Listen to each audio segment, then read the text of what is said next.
I wasn't supposed to be working that day.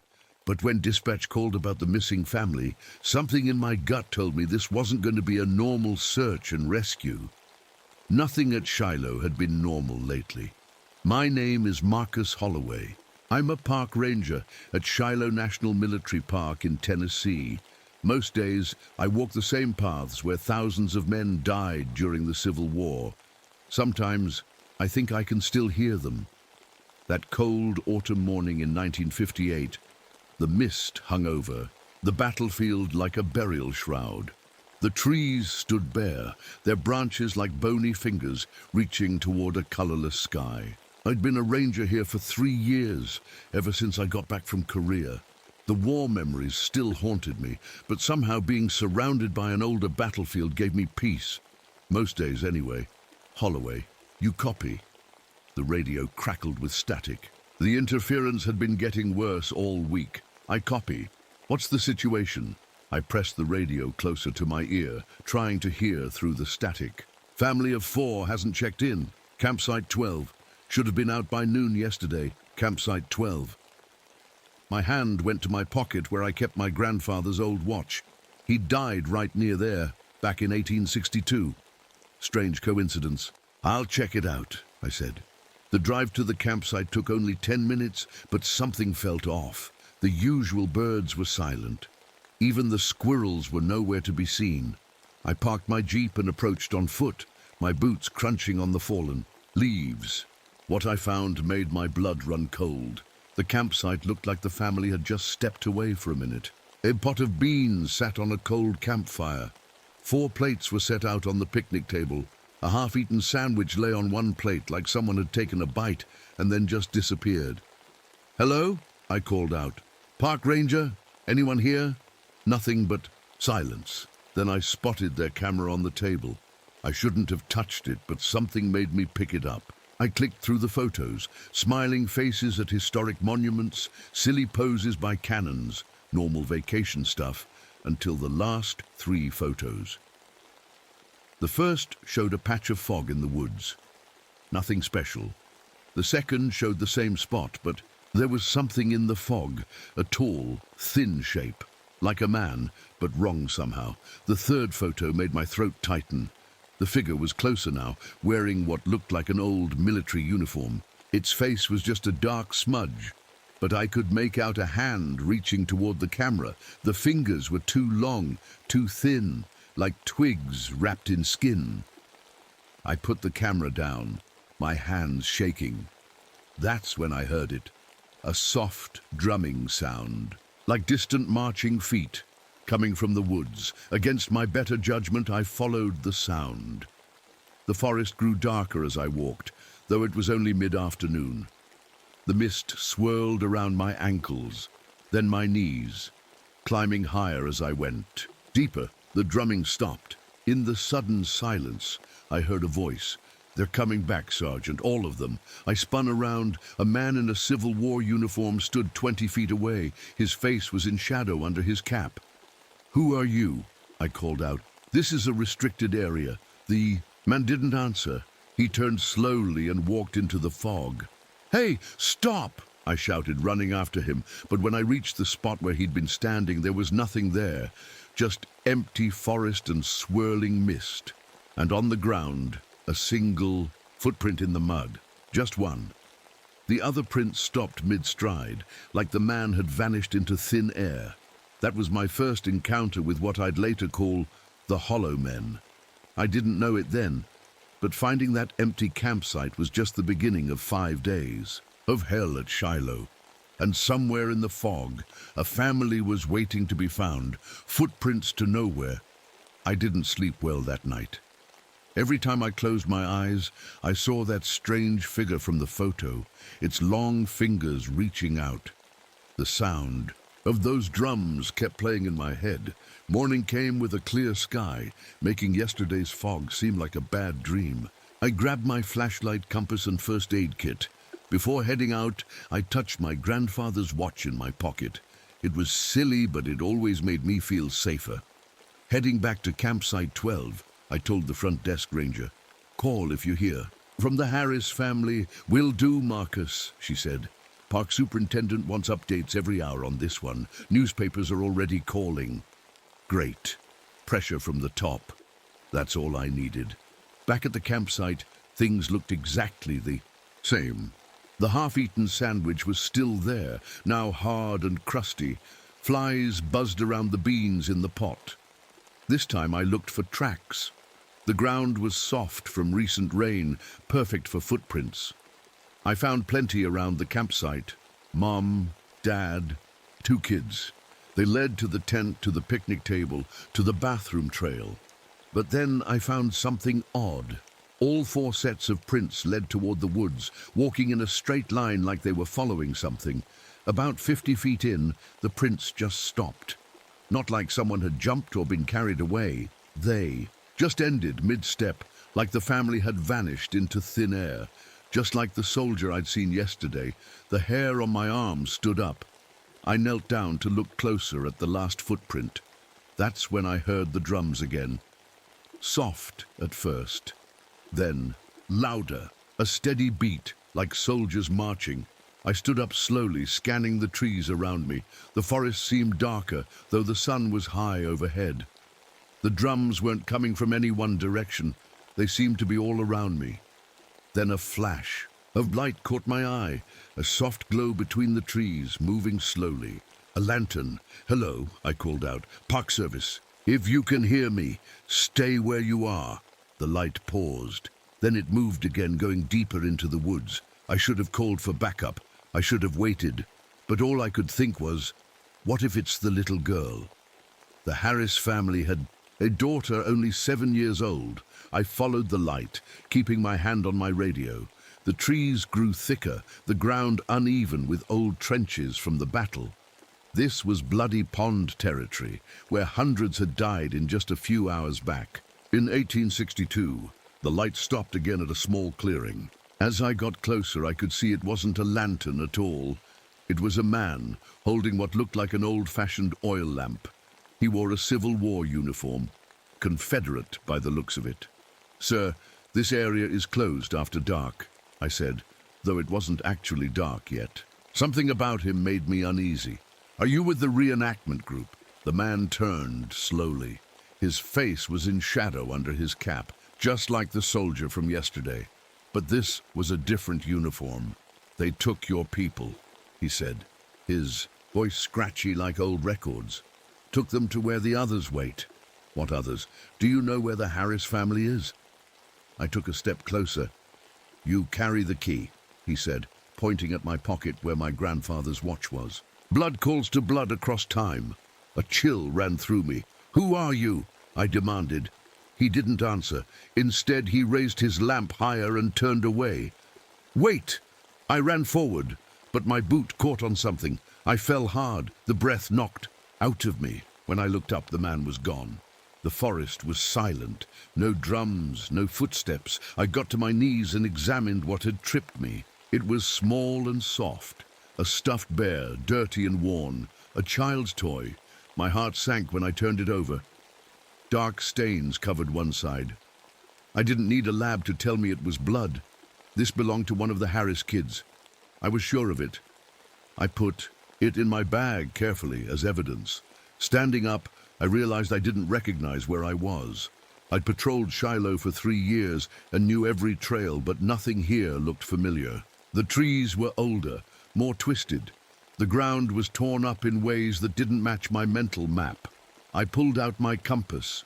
The needle spun wildly, around and around, never settling. My radio produced nothing but static when I tried to call in. That's when the gunfire started. Not modern guns, the deep boom of Civil War muskets and the crack of rifles. Screams followed, men's voices crying out in pain. But there was nobody there. Just me, alone in a forest that suddenly didn't feel like the Shiloh I knew. "Get a grip, Marcus," I whispered to myself. The war had left me jumpy. Sometimes my mind played tricks. But as I made my way back toward where I thought the campsite should be, I saw them. Markings carved into the trees. Fresh cuts in the bark, oozing sap. Symbols I didn't recognize, circles within circles, strange stick figures, and what looked like eyes watching from the wood itself. Someone had been busy with a knife. Someone who didn't want to be found. By the time I got back to headquarters, the sun was setting. The superintendent gave me a hard look when I showed him the stuffed bear. "Probably dropped it while hiking," he said, dismissing my concerns. "Those markings are just teenagers messing around. Sir, the compass wouldn't work, and I heard—" "Holloway," he cut me off. "I know you're dedicated, but let's stick to facts. The Harris family probably got lost, or their car broke down in town. We'll find them." I didn't argue. How could I explain the soldier who vanished or guns firing with nobody there? He'd think I was crazy. As I walked to my truck, the park's old groundskeeper Bill stopped me. He was in his 70s, had worked at Shiloh since before it was a national park. "Heard you were out by Bloody Pond," he said quietly. I nodded. "Be careful there, especially now." His eyes darted around, making sure nobody was listening. "Every 25 years, strange things happen. My daddy told me, and his daddy before him." "What kind of strange things?" I asked. "The dead get restless. They look for company." He pointed at my pocket. "That watch you carry, it belonged to someone who died here, didn't it?" I stared at him. "My grandfather." "How did you know?" Bill just nodded. "Come see me tomorrow. There are things you should know."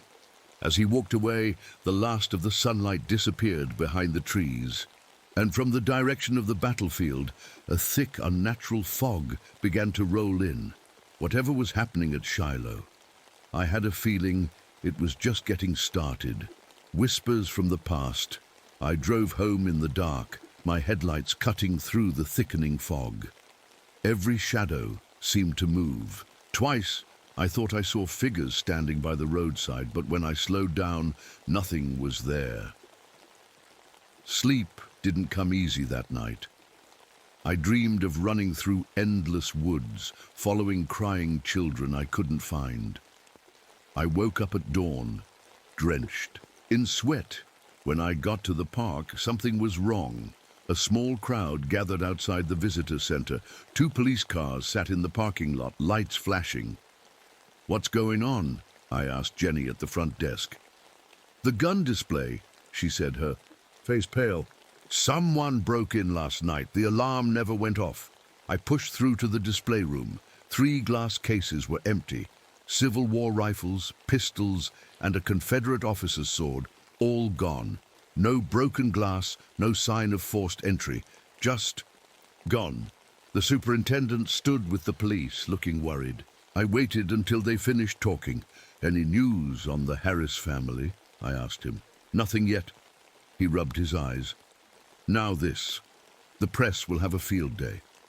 "Sir, I don't think these are separate incidents." He looked at me like I was crazy. "A missing family and stolen antiques? What's the connection?" I chose my words carefully. "There's something strange happening in the park. The man I saw yesterday, the sounds—" "Holloway," he cut me off. "I need facts, not ghost stories. Focus on finding that family." As he walked away, I noticed Bill, the groundskeeper, watching from across the room. He nodded toward the door. I followed him outside. "You mentioned your grandfather's watch," he said when we were alone. "May I see it?" I pulled it from my pocket. The gold was worn smooth from years of handling. The face had a small crack across it. Bill held it carefully, turning it over. "This blood here." He pointed to a dark stain on the back.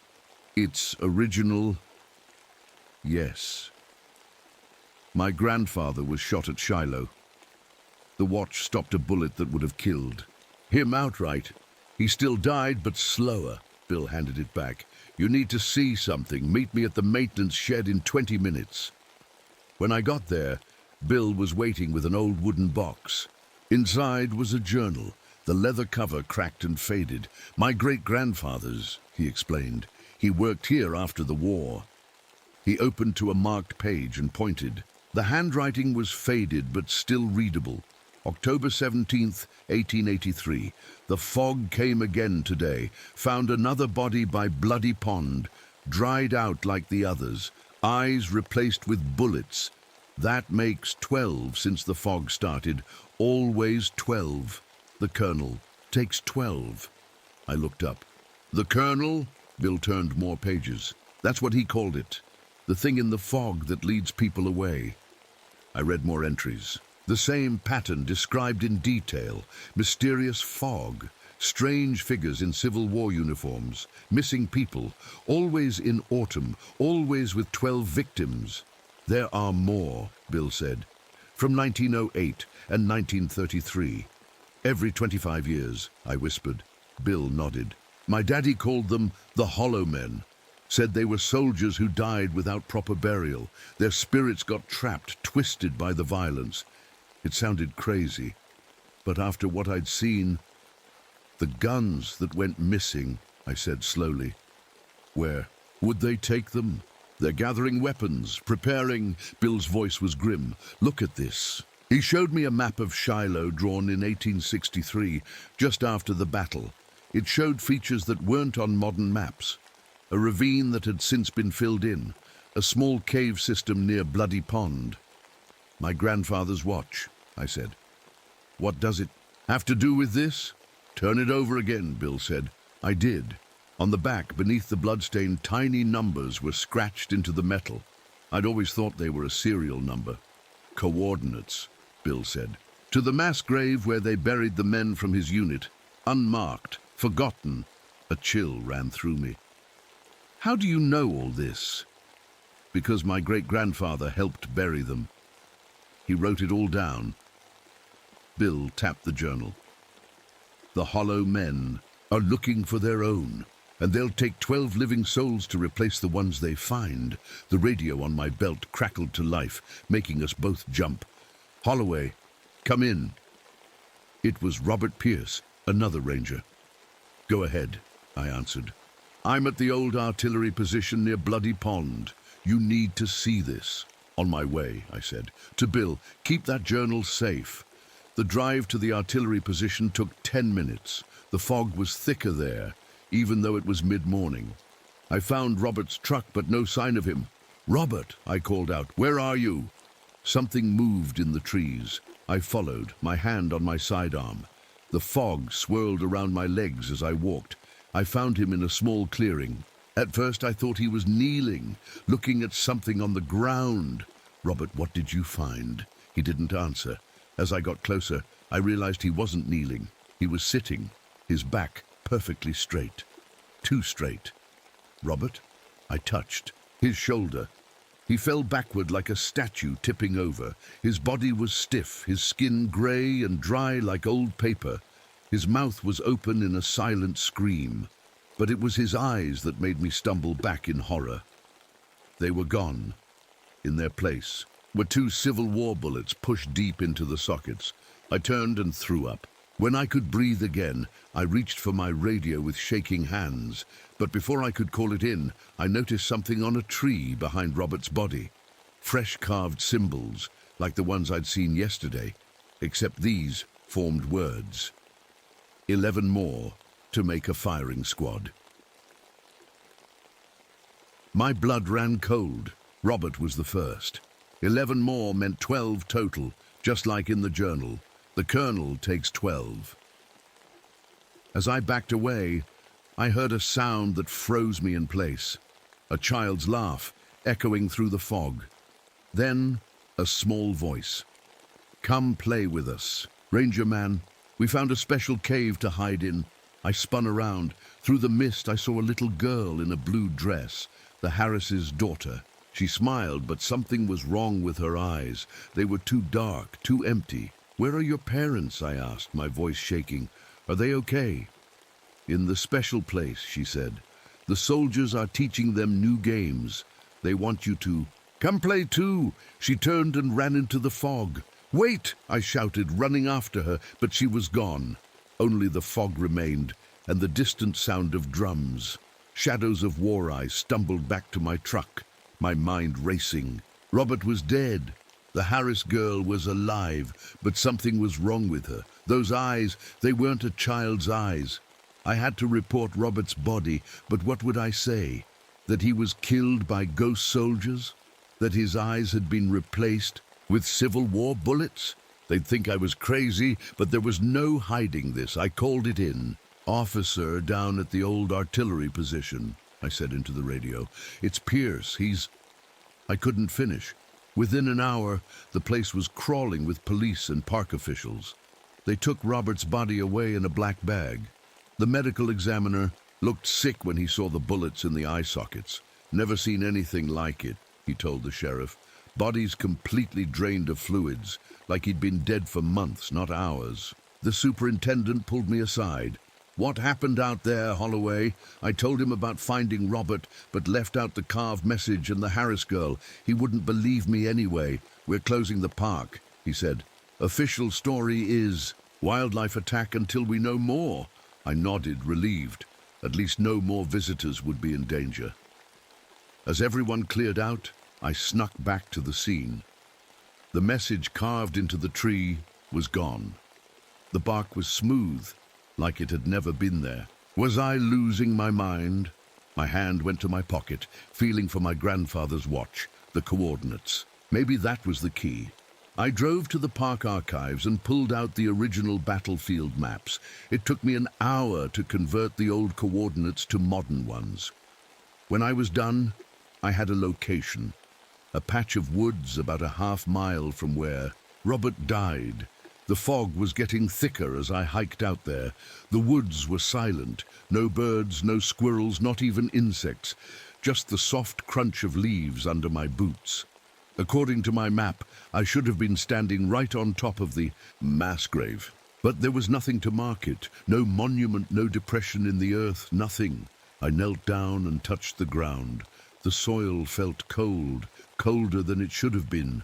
That's when the whispering started. Soft at first, like the wind in the trees. But there was no wind.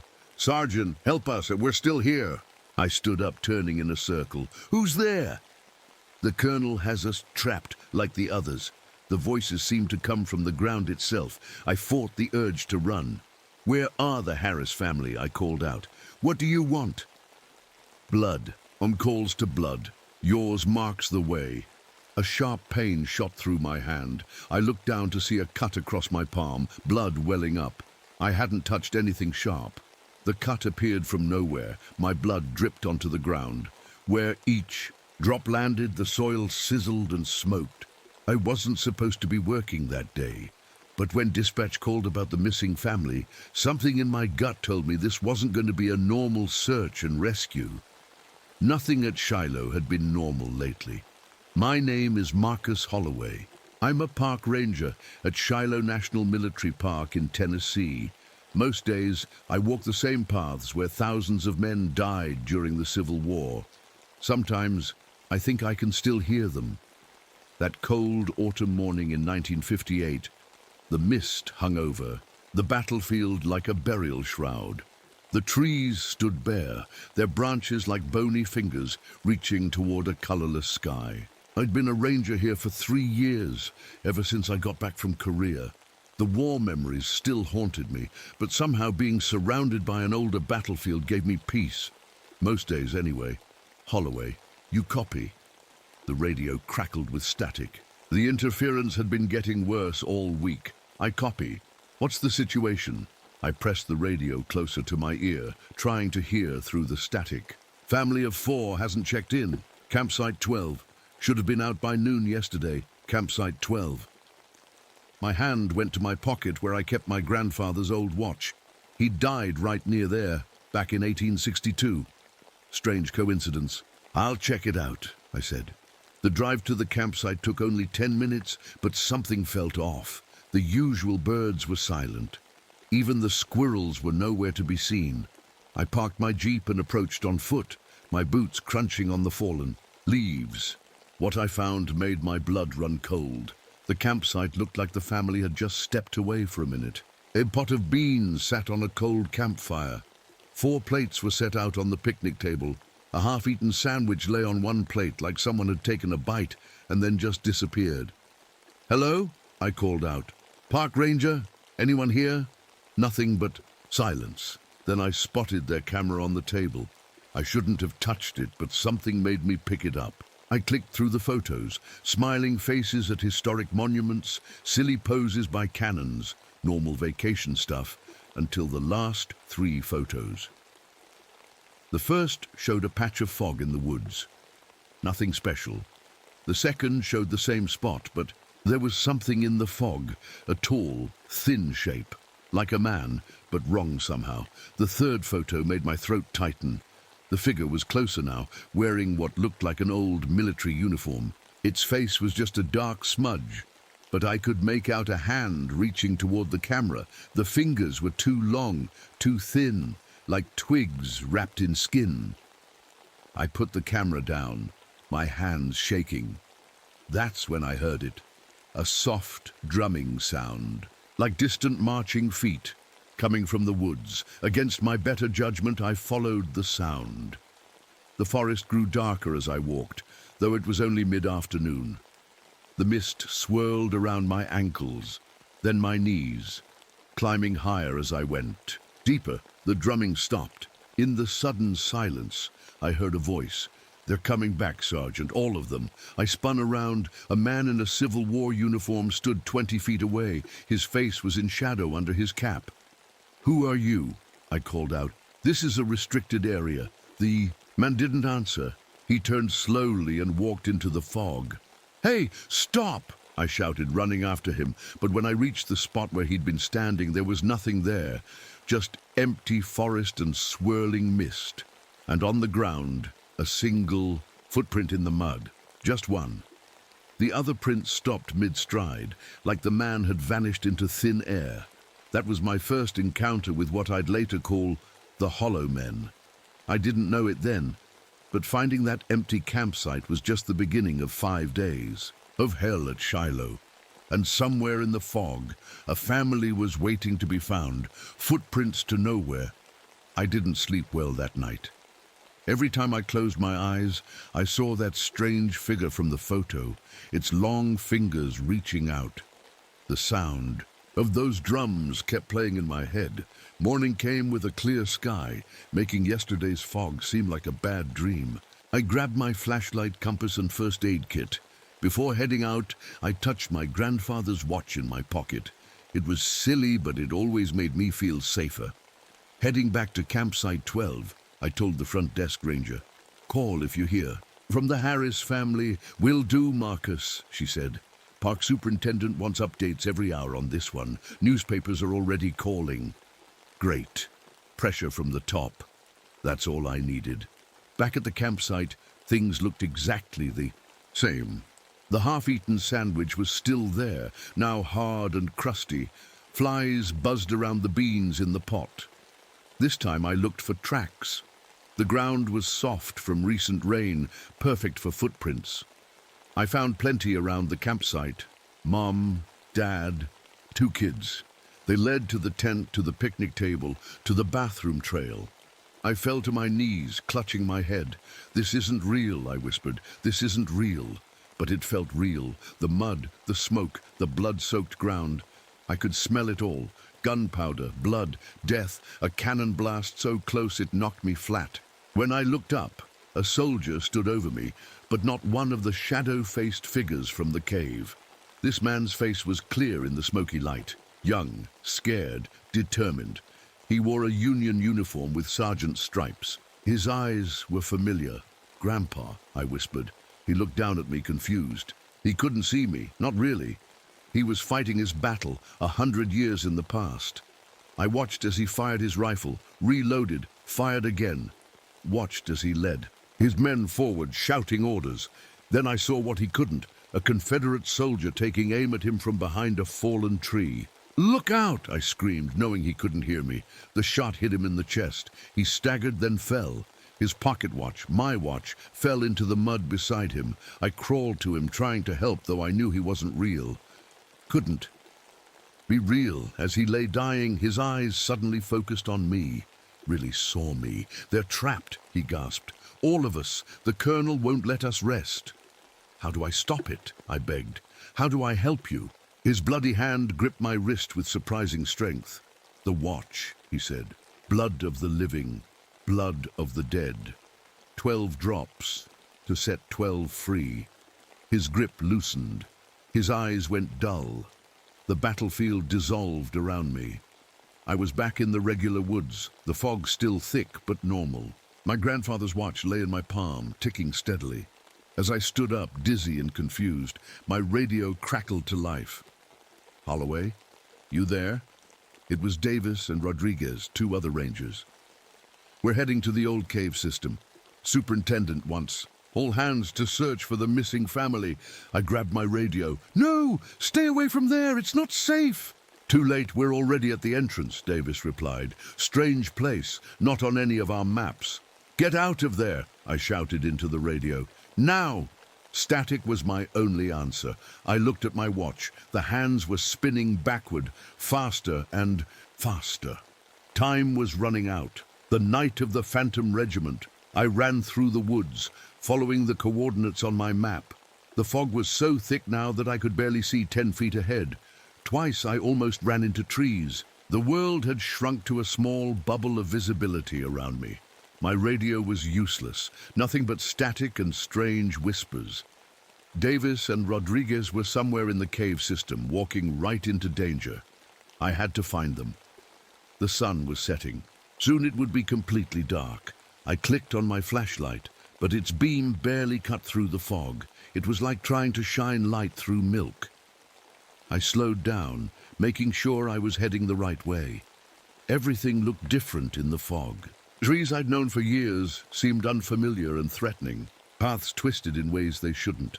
Several times, I found myself walking in circles, ending up back where I started. This isn't right, I muttered to myself. The fog was playing tricks, changing the landscape. That's when I remembered what the elderly groundskeeper had said about the Hollow Men.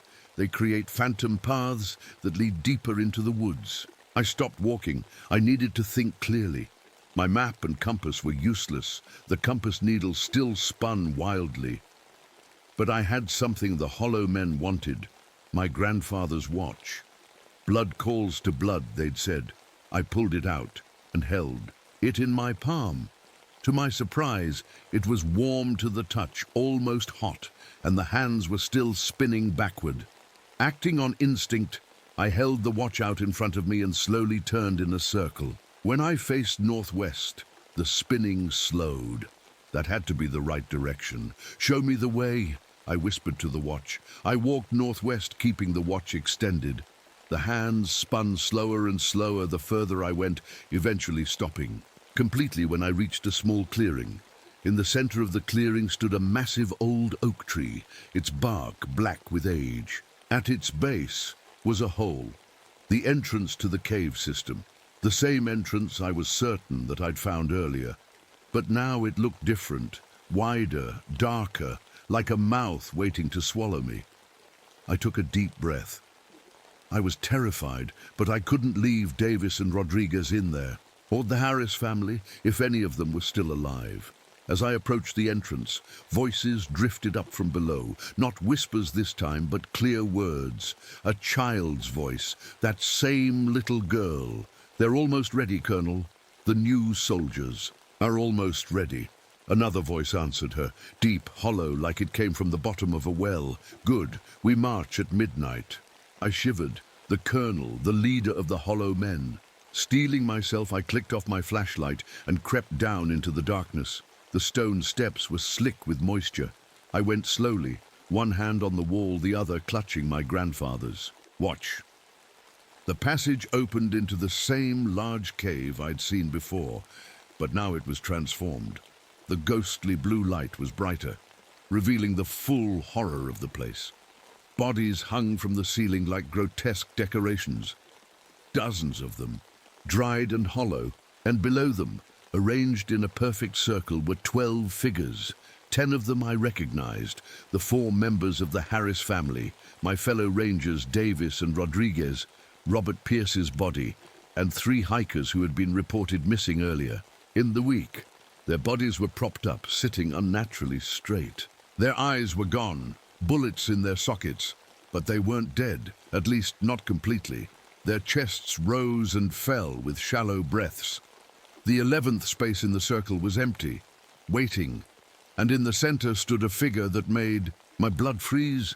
Taller than any man, impossibly thin, dressed in a tattered uniform that seemed to shift between Union blue and Confederate gray. Its face was hidden in shadow beneath a military cap, but I could feel its gaze like ice on my skin. The colonel. I ducked behind a rock formation, watching. The colonel moved among the seated figures, touching each one on the forehead. Where it touched, the skin turned gray and papery. "Soon," it said in that deep, hollow voice, "soon you will be my new regiment. The old bodies are worn out.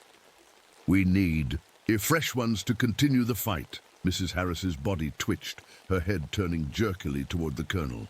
When she spoke, her voice was wrong, flat and mechanical. "We will fight for you, Colonel." "Yes," said her husband in the same empty voice. "The war never ends." I felt sick. They were being transformed, turned into vessels for the trapped spirits of dead soldiers, and there was one space left in the circle. I had to do something. But what? I was just one ranger with a pistol against something that wasn't even human. I remembered my grandfather's dying words in the vision. Blood of the living, blood of the dead. 12 drops to set 12 free. The watch. Somehow it was connected to all of this. I looked down at it in my hand. The face was cracked, the hands frozen at midnight. The back was stained with my grandfather's blood from a century ago. Blood calls to blood. Suddenly I knew what I had to do. I waited until the colonel moved to the far side of the cave, then slipped out from my hiding place. I crept toward the circle, staying low. The closest person was the Harris boy, about 12 years old. His skin was already turning gray, his breathing shallow. The bullets in his eye sockets gleamed. The closest person was the Harris boy, about 12 years old. His skin was already turning gray, his breathing shallow. The bullets in his eye sockets gleamed in the ghostly light. I knelt beside him and took out my pocket knife. Pricking my finger, I let a single drop of my blood fall onto his forehead, right where the colonel had touched him. The effect was immediate. The boy gasped, color rushing back into his skin. The bullets fell from his eyes with a soft clink on the stone floor. "What are you doing?" he whispered, his voice his own again. "Shh," I told him. "Don't move. Pretend you're still under his control." I moved to Mrs. Harris next, repeating the process. One drop of my blood on her forehead. Again, the transformation reversed. The bullets fell. Her eyes were empty sockets, but no longer possessed. One by one, I went around the circle. Each time, one drop of blood. Each time, the person freed from whatever spell the colonel had cast. I had just reached the 10th person, Ranger Rodriguez, when a cold voice spoke behind me. "The last soldier arrives." I spun around. The colonel towered over me, its uniform shifting and changing like smoke. Up close, I could finally see under its cap. It had no face, just a swirling darkness where features should be, occasionally forming into snippets of different faces, young, old, bearded, clean-shaven. Hundreds of faces blinking in and out of existence. "You've been expected, Sergeant Holloway," it said. "The final seat awaits you." "I'm not joining your regiment," I said, backing away. "You have no choice. Blood calls to blood. Your grandfather served me. Now you will too." It reached for me with impossibly long fingers. I raised my pistol and fired, the shots deafeningly loud in the cave. The bullets passed right through the colonel, hitting nothing. It laughed, a sound like wind through a graveyard. "Foolish. I am not flesh, I am memory, I am pain. I am the battle that never ends." It lunged for me. I dove aside, rolling across the stone floor. As I came up, I found myself in the empty space in the circle, the 11th seat. The colonel stood in the center now, raising its arms. The cave began to shake. Dust and small, Stones rained down from the ceiling. "The regiment forms!" it boomed. "At midnight we march again." The people in the circle, those I hadn't managed to free yet, began to rise jerkily to their feet. Their movements were wrong, puppet-like. I looked at my watch. A minute to midnight. The hands had begun to move again, ticking forward now. I needed one more drop of blood for the 11th person, and something for the 12th space, the one meant for me. As the colonel began some kind of chant in a language I didn't understand, I had an idea. I cut my palm deeper this time, letting blood well up. I smeared it across the face of my grandfather's watch, covering the cracked glass. "Blood of the living," I whispered. Then I pointed to the blood stain already on the back of the watch, my grandfather's blood. Blood of the dead. I counted the drops as they fell from my hand onto the watch. 10, 11, 12.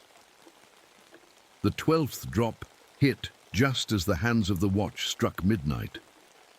The watch began to glow, getting brighter and hotter in my hand. The colonel stopped chanting, turning toward me. "What are you doing?"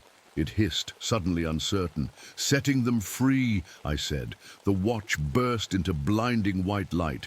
I heard the colonel scream, a sound like 1,000 voices crying out at once. The light spread, washing, over the circle of people, over the hanging bodies, over every inch of the cave. Where it touched, the ghostly blue glow retreated. The colonel's form began to unravel, those countless faces tearing away one by one like leaves in a storm. "No!" it roared. "The war is not over." "It is for you," I said, holding the watch higher. The light became too bright to look at. I closed my eyes, feeling the heat of the watch burning in my palm. There was a sound like a thunderclap, and then silence. When I opened my eyes, the colonel was gone. In its place was a pile of old uniforms and bones, dozens of them, blue and grey mixed together. The people in the circle were stirring, confused but alive. Their eyes were missing, but the bullets were gone, and my grandfather's watch was nothing but ash in my burned palm. It was over. The hollow men were gone. Or so I thought. Echoes and shadows. Getting everyone out of the cave was hard. None of the victims could see. Their eyes were gone, though thankfully not replaced with bullets anymore. I had to guide them up the narrow passage one by one, starting with the little Harris girl. "I can't see," she whimpered, clutching my hand. "Why can't I see?" "It's going to be okay," I told her, not believing it myself. How would any of them be okay after this? The fog outside had cleared. Stars shone in the night sky. When we all finally made it out, I used my radio to call for help. To my surprise, it worked perfectly now. Ambulances came, police cars, park rangers. The sight of 11 people with empty eye sockets caused chaos. I couldn't explain what had really happened. Who would believe me? So I made up a story about finding them in an unmapped cave, victims of some unknown attacker. The Harris family, Davis, Rodriguez, the hikers, they were taken to hospitals. Doctors said they'd live, but they'd be blind forever. Robert Pierce's body was taken away too, though there was nothing doctors could do for him. I sat in the back of an ambulance, letting a paramedic treat the burn on my palm, where the watch had turned to ash. I felt empty, drained. It was over, but at what cost? The superintendent questioned me for hours, but I stuck to my story. A cave, missing people, no explanation for their eyes. I could tell he didn't believe me, but what choice did he have? 3 days later, I visited the Harris family in the hospital. The parents and their teenage son were quiet, still in shock. But the little girl, Emma, was different. "I remember the soldiers," she whispered when we were alone. "They were empty. Inside, hollow." I nodded, though she couldn't see me. "They're gone now." "No, they're not," she said. Her voice had changed, becoming deeper, older. "They're just sleeping. They'll wake up again." A chill ran down my spine. "Emma?" But she just smiled and started humming a song, a Civil War marching tune that no little girl should know. I left quickly after that. Back at the park, things were different. The fog was gone. Birds sang in the trees. It felt normal again, but I couldn't shake the feeling that something had changed within me. I kept dreaming of the battlefield. Not nightmares about Korea anymore, but vivid dreams of Shiloh in 1862. I would wake up with memories that weren't mine, memories of charging across muddy fields, the thunder of cannons, the faces of men I'd killed with a bayonet, my grandfather's memories. A week after it all happened, I found Bill, the groundskeeper, sorting through old files in the archive room. "I need to know," I said. "Is it really over?" Bill didn't look up. "For now." "What does that mean?" He sighed, finally meeting my eyes. "They'll be back. Maybe not here. Maybe not for 25 years. But they'll be back. How do you know?" "Because they always do." He handed me a yellowed newspaper clipping from 1933. The headline read, "Strange Disappearances at Gettysburg. 12 visitors missing." "It moves," Bill said quietly. "Shiloh, Gettysburg, Antietam, Chancellorsville. Wherever the dead are restless." I thought of Emma Harris and her eerie humming. "The little girl, something still inside her, isn't it?" Bill nodded. "They leave pieces behind. Seeds." That night, I made a decision. I went to the archive room and gathered everything. Bill's great-grandfather's journal, old maps showing the cave system, newspaper clippings about previous disappearances. Anything that mentioned the Hollow Men or the 25-year cycle, I took it all to the maintenance shed behind the visitor center. In an old metal trash can, I burned it all. Page by page, I watched the evidence turn to ash. As the last pages burned, I heard footsteps behind me. I turned to find Davis and Rodriguez standing there. They'd been released from the hospital, dark glasses covering their missing eyes. "Holloway," Davis said, his voice flat. "What are you doing?" "Destroying records," I said honestly. "Things nobody should know." "That's against park policy," Rodriguez said. There was something wrong with his voice too, the same emptiness I'd heard in Emma Harris. "I know," I said, backing away slowly. "I'm quitting anyway." Davis smiled. It didn't reach beneath his dark glasses. "The Colonel says hello." My blood ran cold. "You're not Davis." "Parts of me are," he said. "The rest is something older." They both took a step toward me. I reached for my sidearm, but Rodriguez spoke. "You won't shoot us. We were your friends." He was right. I couldn't do it. Instead, I ran. I ran through the dark park, past silent monuments and cannon displays. Behind me, I heard them following, not running, just walking steadily. They didn't need to hurry. They knew I had nowhere to go. I made it to my truck and drove away, tires squealing. In my rearview mirror, I saw them standing at the park entrance, watching me go. I drove straight to the superintendent's house. I pounded on his door until he answered, bleary-eyed and angry. "Holloway, it's 2 a.m. What the—" "I quit," I said, handing him my badge. "Effective immediately." He stared at me, confused. "Is this about what happened in the cave? The board cleared you of any—" "It's not safe here," I cut him off. "Davis and Rodriguez, they're not themselves anymore. They're traumatized, Holloway. They lost their eyes, for God's sake." I shook my head. "You don't understand. It's not over." But I could see in his face that he thought I was crazy. Maybe I was. I drove away from Shiloh that night and never went back. I heard later that Davis and Rodriguez both died within a month. Davis by his own hand. Rodriguez in a strange accident that the papers called unexplained. I moved west, far from any Civil War battlefields. I tried to forget, but the dreams kept coming. My grandfather's memories grew stronger. Sometimes I would find myself humming those old marching songs, just like Emma Harris. 3 months after I left Shiloh, I saw a small article in a newspaper. Unusual fog reported at Gettysburg. A family of 4 gone missing. It was starting again. Thought about going there. trying to stop it. But what could I do?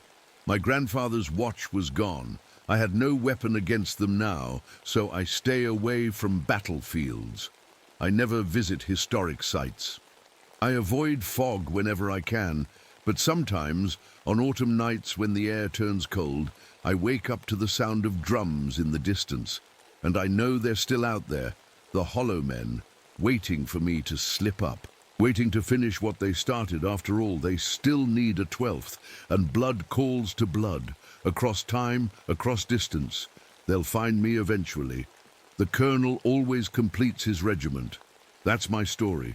Maybe you think I'm crazy. Sometimes I hope I am. But if you're ever at Shiloh or Gettysburg or any of those old battlefields and the fog starts rolling in, run as fast as you can, and never, ever follow the sound of drums.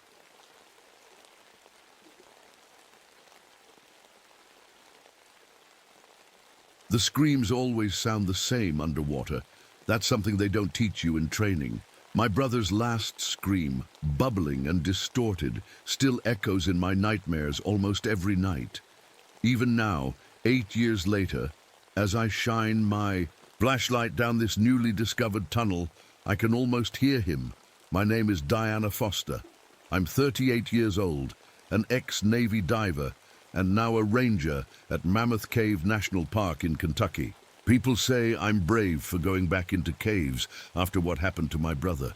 They're wrong. I'm not brave. I'm scared all the time, but fear won't bring Jason back, and it won't stop other people from dying the same way he did. How much farther you planning to go, Diana? Mike's voice crackles through my radio. He's my partner today, waiting nervously at our base camp about 500 feet back.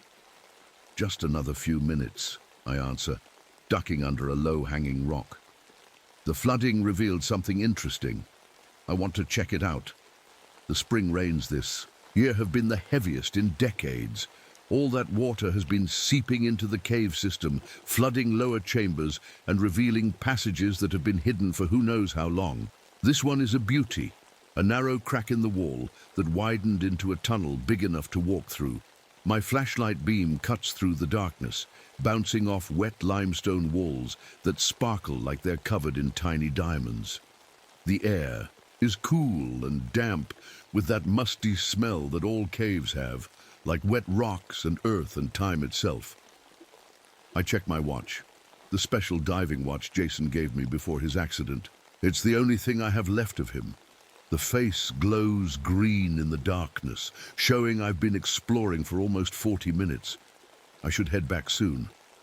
That's when my light catches something that doesn't belong. What the hell? I whisper. To myself, moving closer, against the far wall of a small chamber propped against a rock, is a modern diving tank and mask. Not old equipment either. This looks new, but that's impossible. This section of the cave wasn't even accessible until the flooding 3 days ago. The radio crackles again. Diana? Everything okay down there? I don't answer right away. My light has found something else now, something on the wall above the diving gear. Paintings, cave paintings, crude human figures with long limbs and what look like webs between their fingers. They're surrounded by wavy lines that must represent water. The paint looks like red clay, typical of ancient cave art, but next to the ancient paintings are fresher ones, much fresher. The same webbed figures, but drawn with what looks like modern paint. And below them, a message scratched into the soft limestone. They are evolving us. A cold shiver runs up my spine that has nothing to do with the cave's temperature. Diana, do you copy? Mike sounds worried now. I swallow hard and press the talk button. Yeah, Mike, I copy. I found something. You're going to want to see this. As I speak, my flashlight catches movement in the small pool of water at my feet. Just a ripple, like something just slipped beneath the surface. It must be my imagination. These lower caves have always been partly flooded. It's probably just a cave fish. But as I turn to head back to Mike, I could swear I hear something. A soft, melodic humming coming from somewhere deeper in the darkness. And for a second, just a second, I want to follow it. Instead, I back away, keeping my light trained on the water until I'm safely back in the main passage. But I can't shake the feeling that whatever made that ripple is following me, watching from the darkness beyond my light. The worst part? For just a moment, it felt familiar, like something I've been missing all these years, like something calling me home. I checked my watch again and noticed something strange. It's been almost an hour since I last radioed Mike, not the few minutes it felt like. It's as if I lost time in that chamber. Whatever I found down here, I know one thing for certain. The mystery of Mammoth Cave just got a whole lot deeper, and so did my brother's disappearance. Investigation begins. You're sure about what you saw? Mike asked for the third time as we stood in front of the cave paintings. His flashlight beam wavered slightly on the wall. I'm sure, Mike. I pointed at the diving gear. This shouldn't be here. No one's been in this section before us. Mike crouched to examine the tank. It's a professional setup, not something a tourist would bring. He checked the pressure gauge, and it's half empty. Thunder rumbled above us, so distant it felt more like a vibration than a sound. More rain meant more flooding. Parts of the lower cave systems were already underwater, and the forecast called for storms all week. We need to map this area, I said, pulling out my notebook. Something's not right here. Over the next 2 days, we brought in equipment, sonar devices to map the underwater sections, motion-triggered cameras, and underwater microphones. The park administration wasn't happy about the extra work, but I convinced them it was important. For safety reasons. That's when the weird stuff really started. First, it was the sonar readings. Chambers that measured 30 feet wide on Monday somehow measured 35 feet on Tuesday. Tunnels seemed to shift between readings. Equipment malfunction, said Thompson, my boss, when I reported it. All that moisture down there messes with the electronics. But I'd used this equipment in underwater caves before. It doesn't just mess up like that. Then came the motion detector footage. Most of it showed nothing, just empty cave passages and still pools of water, until day 3. I was reviewing the footage alone in the ranger station late that night. Rain pattered against the windows as I fast-forwarded through hours of darkness. Then I saw it, a flash of something pale moving through the water at the edge of the frame. I rewound and played it again in slow motion. For just a second, something broke the surface of the water, a white limb, too long to be human, with what looked like webbing between the fingers. It moved with purpose, not like any cavefish or salamander I'd ever seen. My mouth went dry. I saved the clip to a separate file and kept watching. An hour later, I found something else. One of the underwater microphones picked up a series of sounds, not dripping water or shifting rocks. It sounded like singing. A rhythmic pattern of clicks and hums that made the hair on my arms stand up. I played it for Mike the next morning. Could be bats, he suggested, but he didn't sound convinced. Since when do bats sing underwater? I asked. We took more equipment down that afternoon. With each step deeper into the caves, I noticed how our flashlights seemed dimmer, our radio connections fuzzier. Batteries that should have lasted days died within hours. There's some kind of interference down here, Mike said, tapping his radio in frustration after our third failed attempt to reach the surface. I nodded, remembering something from my Navy days. Like an electromagnetic field. As we set up the new cameras, I couldn't shake the feeling we were being watched. Every splash in the nearby pools made me jump. Every echo sounded like a distant voice. That night, I had the dream for the first time. I was swimming in dark water, but I could see perfectly. My skin was pale, almost glowing in the blackness. And I wasn't afraid of the darkness. I was part of it. I woke up gasping, my sheets soaked with sweat despite the cool air coming through my open window. The next day, we had our meeting with Thompson and the park administration. I showed them the footage, the sonar readings, played them the underwater sounds. Ranger Foster, Thompson said when I finished. Do you know how many tourists visit Mammoth Cave every year? Around 2 million, I answered. And do you know what would happen if word got out that we're investigating some kind of, what? Cave monsters? He laughed, but it sounded hollow. The board would have my head. I'm not saying they're monsters, I argued.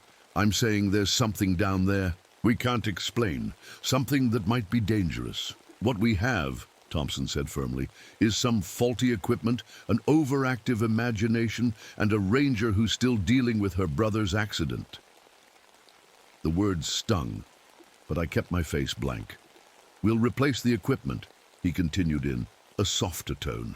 And Diana, maybe take a few days off. You've been pushing yourself too hard. I wanted to argue, but I could see it was pointless. As the meeting broke up, I caught park historian Jenkins giving me a strange look. What? I asked as everyone else filed out. Jenkins hesitated, then said quietly, You should check the 1954 expedition photos in the archive room. Box 17. Before I could ask what he meant, he hurried away. That afternoon, instead of going home, I went to the dusty archive room in the park's basement. Box 17 contained yellowed photos from a scientific expedition in 1954. Nothing seemed unusual until I found a group photo taken deep in the cave system. In the background, barely visible in the shadows beyond the explorers, was a pale figure watching from a pool of water. Long limbs, large empty eyes, fingers with what looked like webbing between them. My hands shook as I set the photo down. I'd seen this before, not just in my recent footage, but years ago, in my brother's last photos before. He disappeared, the evidence mounts. I couldn't sleep that night. Rain hammered against my cabin roof as I spread out everything I'd collected. The 1954 photo, printouts of the sonar readings, my notes, and a photo of Jason I always kept with me. The last one was taken just days before he disappeared, standing at the entrance to a newly discovered cave passage. Just like me, he'd been smiling, excited to explore the unknown. I looked closer at Jason's photo, something I hadn't noticed before catching my eye. In the dark space behind him, there was a pale smudge I'd always thought was just a problem with the camera. But now, comparing it to the 1954 photo and my footage, I wasn't so sure. My radio crackled on the table, making me jump. Diana, you there? It was Mike. I grabbed it. Yeah, what's up? It's after midnight. You need to come to the cave now. His voice was tight with tension. There's been an accident. 20 minutes later, I pulled up to the park entrance where emergency vehicles sat with their lights flashing in the rain. Park rangers held up tarps to block the view as paramedics carried out a stretcher with a body bag on it. My stomach dropped. I spotted Mike standing under the shelter of the visitor center entrance, his face pale. Who is it? I asked as I reached. Him, Ryan Matthews, junior ranger, just transferred here last month. Mike ran a hand through his wet hair.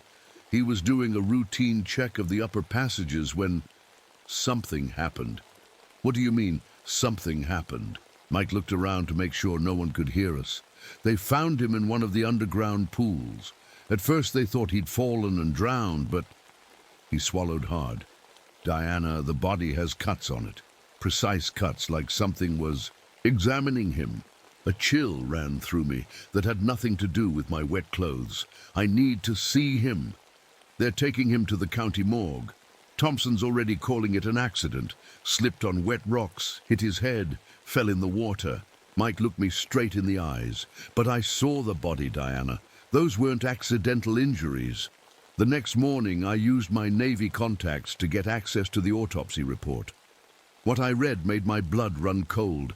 Surgical-like incisions on Ryan's body, concentrated around his neck and between his fingers, and signs that he'd been alive underwater for longer than should have been possible. When I got back to the park, I found Sam Carter, the head of maintenance, fixing a broken light near the cave entrance. Sam was in his 60s and had worked at Mammoth Cave for over 40 years. "Sam, can I ask you something?" I said, helping him hold the ladder. "Have there been other accidents like Ryan's before?" Sam's weathered face grew serious. "You've been finding things, haven't you? Things down in those new passages." I nodded. Sam looked around, then lowered his voice. "My daddy worked these caves before me, and his daddy before him. There's always been stories about the deep parts of Mammoth. Folks going missing, strange sounds coming from underwater passages." He tightened a screw with more force than necessary.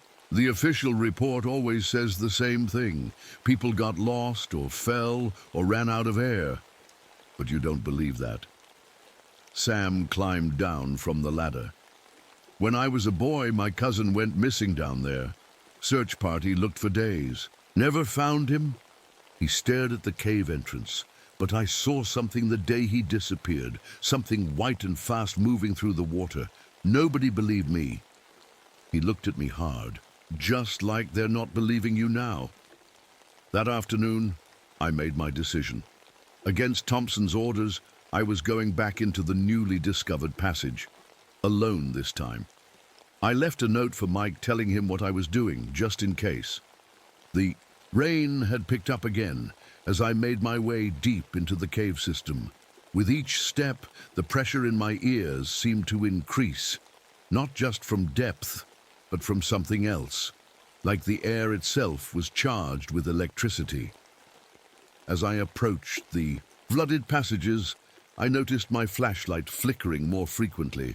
My watch battery died completely. Deeper in, my headlamp began to dim despite fresh batteries. I reached the chamber with the cave paintings and diving equipment, but didn't stop there. I followed a narrow passage that sloped downward toward the sound of running water. The tunnel opened into a larger chamber I hadn't explored before, with a deep pool taking up most of the floor. Setting up my equipment, I lowered an underwater microphone into the pool. The readings on my handheld sonar device made no sense, showing depths that changed every time I looked at it. Impossible tunnel dimensions beyond the water. I was about to call it a day when the microphone picked up something, that same eerie singing I'd heard on the recordings before, but clearer now. Coming through my headphones, it was beautiful in a strange way, almost hypnotic. Without thinking, I found myself moving closer to the water's edge. That's when I remembered Jason's final radio transmission. I'd listened to the recording so many times over the years, trying to make sense of his delirious words. There, singing die, such beautiful singing, I need to go to them. I jerked back from the water's edge, suddenly aware of how close I'd come to stepping in. Fighting against the strange pull of the music, I shut off the microphone and packed up my equipment with shaking hands. As I turned to leave, my flashlight beam swept across the far wall of the chamber. There, etched into the stone as if by clawed hands, were words that made my heart stop. I stood frozen, unable to look away from my brother's name carved into the cave wall, in a place that should have been untouched by human hands. Then I heard a splash behind me. I spun around, my flashlight beam catching something just below the water's surface. Something pale and human-like, but wrong. Too long, too fluid in its movements, and it was coming toward me. Psychological deterioration and transformation. I ran. My boots splashed through shallow puddles as I scrambled back through the passage, not daring to look behind me. The beam of my flashlight bounced wildly off the walls. All I could think about was getting out of there. I didn't stop until I reached the main tourist path, my lungs burning. Leaning against the cold wall, I tried to make sense of what I'd seen. The message with my brother's name. That pale shape, moving through the water. When I finally got home that night, I took the hottest shower I could stand, but I couldn't shake the chill that had settled deep in my bones. As I dried off, I noticed something strange. My skin felt different, more sensitive. Under the bathroom light, it looked paler than usual. Just stress, I told myself. You're imagining things. That night, the dreams came again. I was swimming through dark water, but this time I wasn't alone. Others like me, pale with long limbs, swam alongside me, and somewhere ahead was Jason, calling me deeper. I woke up in my bathtub, which was filled with cold water. I had no memory of getting in. The next morning, I called in sick. Instead of resting, I spread all my evidence across my kitchen table and started connecting the dots. The weather report showed a pattern. Disappearances and accidents in the caves always happened during periods of heavy rainfall when the barometric pressure was low, just like now. My phone rang. It was Mike. "Diana, where are you?" "Thompson's, looking for you. I'm working from home today." I rubbed my eyes, which had become strangely sensitive to the sunlight streaming through my windows. "What's up?" "They found something in Ryan's autopsy they didn't notice before." Mike's voice was hushed. Small gill-like structures starting to form on his neck. "The medical examiner has no idea what to make of it." The room seemed to spin around me. Gill-like structures. Yeah, and that's not all. I got a call from Dr. Winters at the university. She analyzed those sound recordings you made, says they follow a mathematical pattern. They're not random. She thinks it's a language. I looked down at my hands, gripping the phone. Had my fingers always been this long? The skin between them seemed to stretch a little further than before. "Mike, I need access to the archives again. There's something I need to check. It'll have to wait. Thompson's called an emergency team meeting. Another storm system is moving in. They're saying it could be the biggest rainfall in 50 years. They're closing the park to visitors." Perfect, I thought. No tourists meant we'd have the caves to ourselves. "I'll be there in an hour," I said. As I dressed, I caught sight of myself in the mirror. The white streak in my hair, the one that had appeared after Jason's accident, seemed to have spread. And my eyes, had they always been that sensitive to light? I put on sunglasses even though the day was cloudy. At the park, the ranger station was busy with emergency preparations. Thompson was giving orders to secure equipment and close off certain cave sections. He stopped when he saw me. "Foster, feeling better?" "Yes, sir." I avoided looking directly at him, afraid he'd notice something different about me. "Good. You're on Team B with Mike and Avery. You'll be checking the lower east passages to make sure they're properly barricaded before the flooding gets worse." Team B, the lower east passages were exactly where I wanted to be, near my newly discovered tunnel. As we geared up, I noticed how comfortable I felt in the dim light of the equipment room. For the first time in days, my eyes didn't hurt. The thought should have scared me, but instead it felt right somehow. "Diana, you okay?" Mike asked, looking concerned. "You seem different." "Just focused," I said, checking my gear with practiced ease. "Let's go." Hours later, we were deep in the cave system. The storm had started, and we could feel the pressure changing in our ears. Water levels were already rising in the lower passages.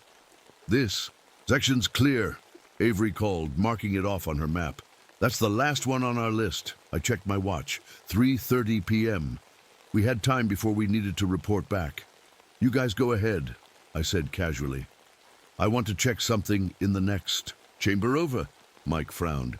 "We're supposed to stay together. It'll just take a minute." "I thought I saw some equipment we forgot to secure." "I'll come with you," he offered. "No," I said too quickly.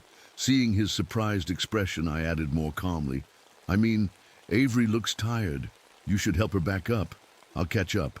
Before they could argue, I turned and headed down a side passage. As soon as they were out of sight, I made my way toward the newly discovered tunnel. I had to know more about what was happening to me, to Ryan, and what had happened to Jason.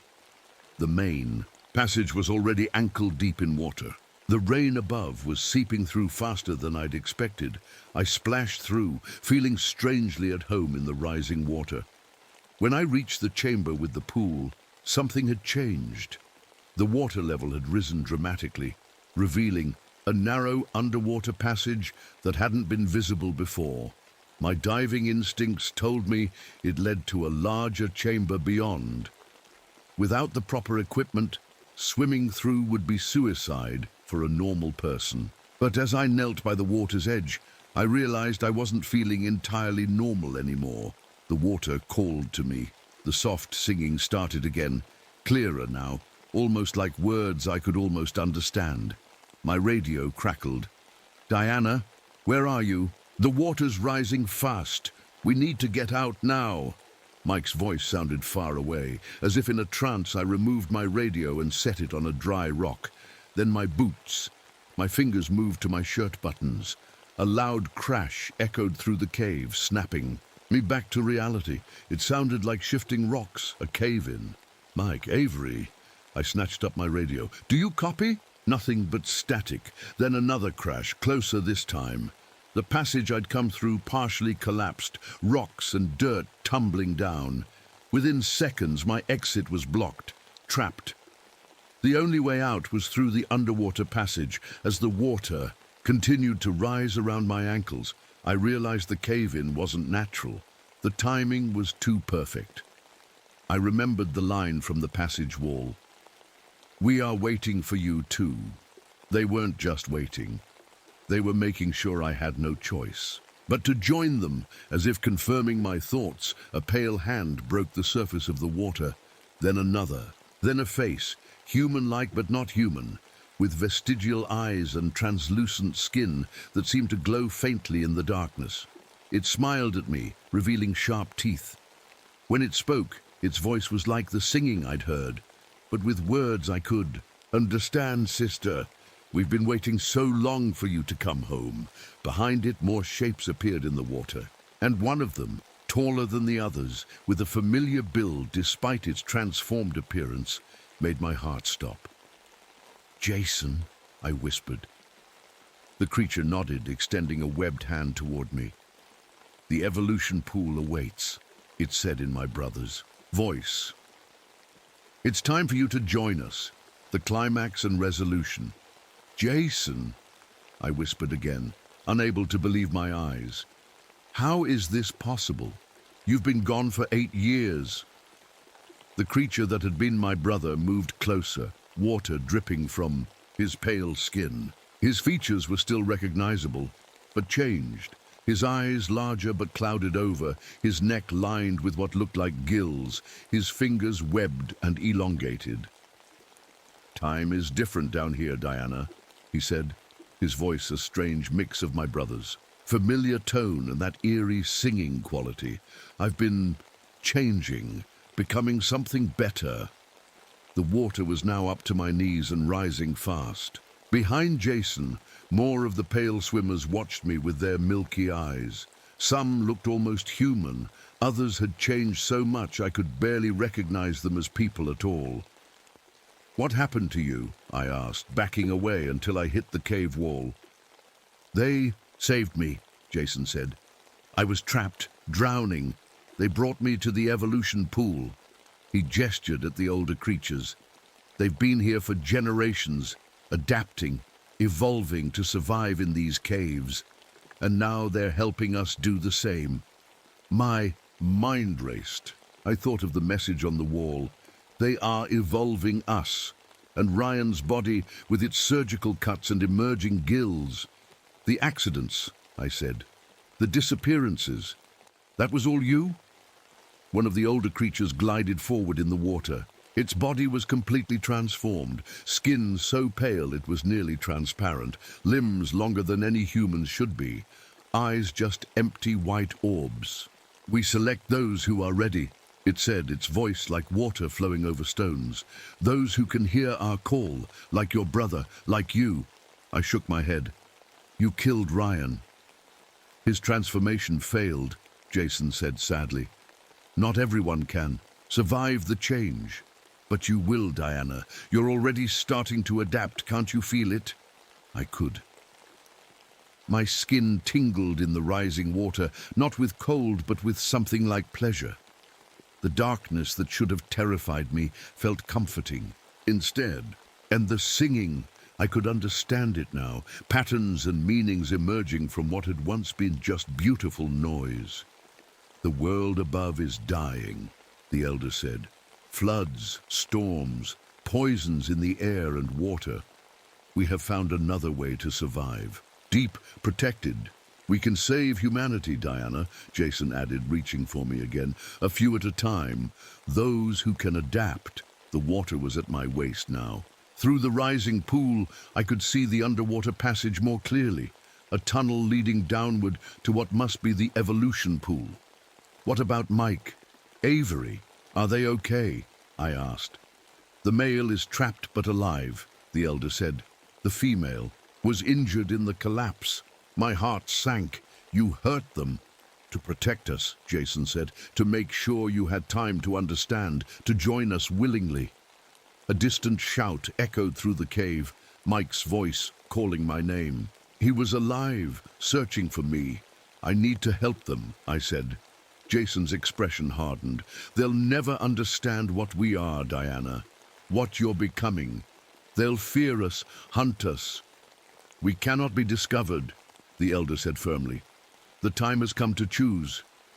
The water reached my chest now. Soon I'd have no choice but to swim. Come see, Jason said, taking my hand with his webbed one. Then decide. I let him pull me into the water. The cold shock lasted only a moment before my body adjusted. As my head went under, I expected to hold my breath, but somehow I could breathe. Not easily, not fully, but enough. The water felt right against my changing skin. Jason pulled me through the narrow passage, the other pale swimmers following behind us. We emerged into a vast chamber I never could have imagined existed. A cathedral-sized cavern with glowing minerals embedded in the walls, casting an eerie blue-green light across the scene. In the center was a deep, circular pool that seemed to pulse with its own light. Around it were what looked like cocoons, translucent sacs filled with fluid, each containing a human form in various stages of transformation. I recognized some of them, missing cavers from over the years, a tourist who had disappeared last. Summer, and most shocking of all, 3 of the other rangers who had supposedly transferred to different parks. The evolution pool, Jason said proudly. The minerals and bacteria here trigger the changes, help the body adapt to underwater life. As we watched, one of the cocoons pulsed and split open. A newly transformed person emerged, a woman with gills and webbed hands, who took her first. Water breath with a look of wonder on her face. This is our future, Jason said, a safe place while the world above tears itself apart. The elder guided me to the edge of the pool. You are ready. The changes have already begun in you. Join us, Diana Foster. My head spun. Part of me, a growing part, wanted this, to be with Jason again, to escape into this strange new world where light and sound and touch work differently, to evolve. But another part remembered Mike's voice calling for me, remembered sunshine, and the world above. What about everyone else, I asked. We can't just hide down here while the world suffers. We tried to warn them, the elder said. For generations we've sent messages, the paintings, the whispers. Few listen. And those who do come to us, Jason added, like you. A rumble shook the chamber. Not a cave-in this time, but something mechanical, a whirring, grinding sound that made the pale swimmers bristle. The pumps, I realized. The park's water management system, the elder hissed. They threaten us. Every year they drain more chambers, expose more tunnels. We've sabotaged them, Jason said coldly. Tonight, when the storm peaks, the entire lower cave system will flood. Only those who can breathe underwater will survive. Horror washed over me as I understood. The ranger teams, there are at least 15 people down here. They'll drown. A necessary sacrifice, the elder said. I looked at Jason, at what he'd become, not just physically, but inside. The brother who had taught me to swim, who had joined the cave rescue team to save lives, was calmly planning to drown our colleagues. This isn't evolution, I said, pulling away from him. This is something else. I remembered my Navy demolition training. The pumping station had backup systems, but if they damaged them all... I need to warn them, I said. Let me go back. I'll tell them to evacuate, but I won't reveal your existence. Lies, the elder hissed. Once you leave the water, the call of your old life will be too strong. She needs more time, Jason argued. Let her go into a cocoon. The change will complete her transformation. While they argued, I took stock of my surroundings. The pumping machinery was visible through a narrow tunnel to the left, massive pipes and equipment partially sabotaged. My Navy training had included underwater demolitions. I knew exactly where to place an explosion to collapse the tunnel leading to this chamber, sealing off the evolution pool, but potentially saving the pumps. But did I have the right to destroy this place? These beings had once been human. They were adapting, surviving. Was that so wrong? A scream echoed through the water. Avery's voice. They had found her. I made my decision. I'll join you, I told Jason, forcing myself to smile. But let me say goodbye to my friends first. Let me make sure they evacuate safely. Jason studied my face, his clouded eyes unreadable. You're lying. I'm scared, I corrected him. This is a big change. I need time. There is no more time, the elder said. The water rises. Choose now. In that moment, I felt the final pieces of the puzzle click into place. The message on the wall, the careful cuts on Ryan's body, the strategic cave-ins. You're not saving humanity, I said slowly. You're hunting us. The elder's face changed, becoming something far less human. We need fresh genetic material to continue our evolution. The strongest survive and join us. The rest sustain us. I looked at Jason. Again, seeing him clearly now, not my brother anymore, but something wearing his skin, using his memories. My brother is dead, isn't he? He has been all along. The thing that looked like Jason lunged for me, but I was ready. My Navy training kicked in as I pushed off the wall, shooting through the water faster than they expected. I heard their shrieks. Behind me as I swam for the pumping machinery. My lungs burned. Whatever changes had started in me weren't complete enough for true underwater breathing. But I pushed on, reaching the pipes. I knew what I had to do. Grabbing a loose metal rod from the damaged equipment, I jammed it into the main control valve and twisted with all my strength. The pressure gauge spun wildly, then the emergency systems kicked in. Exactly as I'd hoped, alarms blared throughout the cave system, the evacuation signal. The creatures shrieked again, the sound painful even underwater. The elder shot toward me, moving with impossible speed. I dodged, but Jason, the thing that wasn't Jason, grabbed my ankle. You could have joined us, he snarled, his face twisted with rage. Now you'll die with the rest of them. Summoning my last strength, I brought the metal rod down on the weakened support beam beside the pump. It cracked, then gave way completely. Rocks began to fall as the chamber shook. I kicked free of the creature's grip and shot upward, my lungs screaming for air. Behind me, the ceiling of the evolution pool chamber began to collapse, burying the cocoons and the pale swimmers beneath tons of rock. The last thing I heard as I swam away was the elder's voice, no longer musical but filled with rage. We will find you again, Diana Foster. We are patient, we evolve, we adapt. I broke the surface of the water, gasping, in the main chamber where I'd been trapped. The evacuation alarms were still blaring. Mike was there, helping Avery, who had a nasty gash on her forehead. Diana, he shouted, wading toward me. Thank God! We need to get out now. The whole system's going crazy. We stumbled through the rising water toward the surface, joining other ranger teams rushing for the exits. Behind us, loud crashes echoed as more tunnels collapsed, sealing off the lower chambers and the secrets they contained. 3 days later, the storm finally passed. The official report blamed equipment malfunction and natural cave-ins for the near disaster. 5 rangers had died. 2 drowning victims, 3 found with strange cuts whose bodies were quietly taken away by government scientists. No one mentioned pale figures or singing in the dark. I resigned from the park service the following week. Thompson seemed relieved to see me go. "Where will you go?" Mike asked as he helped me pack up my cabin. "Not sure," I said, avoiding his eyes. I didn't want him to see how sensitive to light they'd become, or notice the faint lines on my neck that appeared each time I showered. I moved to a small house by the ocean. I tell people it's because I missed the water after my Navy days, which isn't entirely a lie. Each night I take longer and longer baths, sometimes sleeping underwater for minutes at a time before surfacing.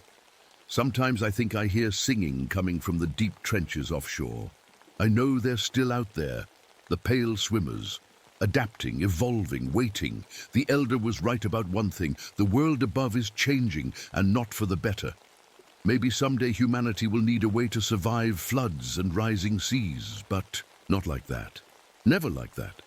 I keep my brother's diving watch on my bedside table, not as a reminder of what I lost, but of what I chose: to remain human, despite the changes in my body. To protect others, even when the darkness calls, because that's what Jason, my real brother, would have done. At night, when I sleep in my water-filled bathtub, I dream of pale figures swimming through dark caves. I feel their rage, their hunger, their patience, and I know someday I'll have to face them again. 3 months after the incident, I received a letter from the new park administration at Mammoth Cave. They were installing special accommodations for visitors with unique sensitivities to enter restricted cave areas. The brochure included a photo of the new entrance underwater. They're coming to the surface now, and I may be the only one who can stop them.